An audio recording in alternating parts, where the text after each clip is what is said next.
Antony Blinken Almanya ziyareti sırasında Alman şirketlerini Doğu Türkistan'daki zorla çalıştırmadan yararlanmamaları konusunda uyardı.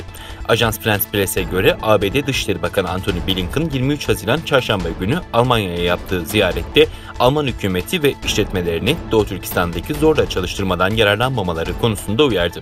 Blinken, zorla çalıştırılan ürünlerin ülkemize ithal edilmemesi için hepimiz üzerimize düşeni yapmalıyız dedi. Alman otomobil devi Volkswagen, Urumçi'de fabrikalar kurduğu ve zorla çalıştırma konusunu görmezden geldiği için dünyanın dört bir yanındaki Uygurlar tarafından eleştirilmişti.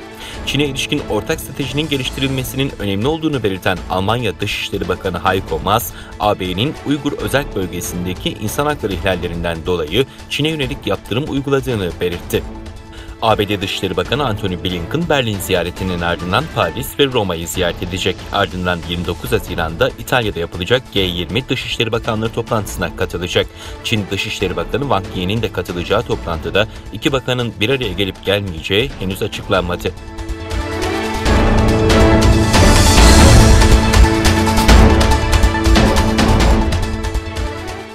Çin'de düzenlenmesi planlanan 2022 olimpiyatları nedeniyle İstanbul'da bulunan Olimpiyat Komitesi önünde protesto eylemi gerçekleştiren Dünya Uygur Kurultayı ve Doğu Türkistan Spor ve Gelişim Derneği, Türkiye'den Doğu Türkistan'da baskıcı uygulamalarına devam eden Çin'de düzenlenecek olimpiyatları boykot etmesini istedi.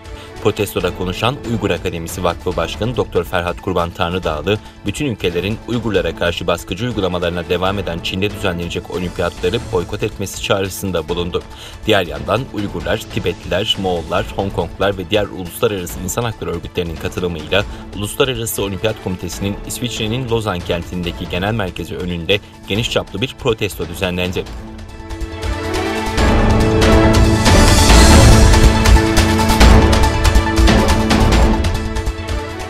Washington'daki bir Uygur İnsan Hakları projesi olan UHRP, 20 Haziran Dünya Mülteciler Günü'nde özel bir çağrı yayınlayarak Çin baskısından kaçmak ve yurt dışına sığınmak zorunda kalan Uygurların içinde bulunduğu kötü durumun acilen ele alınması gerektiğini yineledi. Örgütün İcra Komitesi Başkanı Ömer Kanat yaptığı açıklamada, Uygur İnsan Hakları projesi yıllardır dünyanın dört bir yanındaki Uygur mültecilerin giderek daha tehlikeli hale geldiğine dair alarm veriyor. Bu demokratik hükümetlerin Uygur mültecilere derhal yardım etmek için yapabileceği bir şey dedi. UHRP'den yapılan açıklamada ülkelere mültecileri ve sığınmacıları ülkelerine iade etmemeleri çağrısı yapıldı.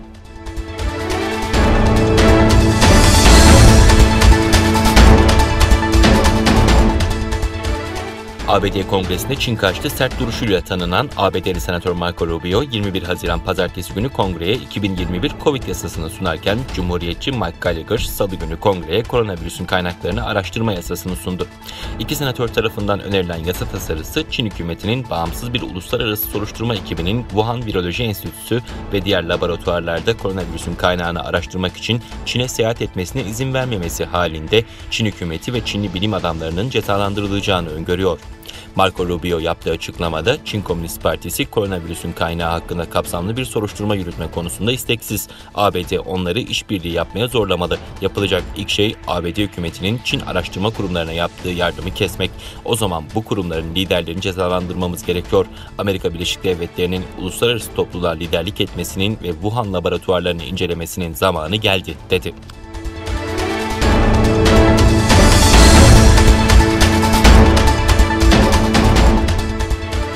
Çin, ABD'nin güdümlü füze taşıyan muharip gemisini Tayvan Boğazı'ndan geçirmesi üzerine Washington'ı bölgenin en büyük risk yaratıcısı olmakla suçladı.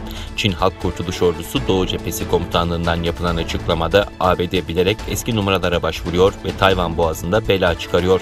Bu durum ABD'nin bölgesel güvenlik konusunda en büyük risk yaratıcı olduğunu kanıtlıyor ifadesine yer verildi. ABD donanması 7. filosu geminin geçişinin rutin bir seyir faaliyeti olduğunu savundu.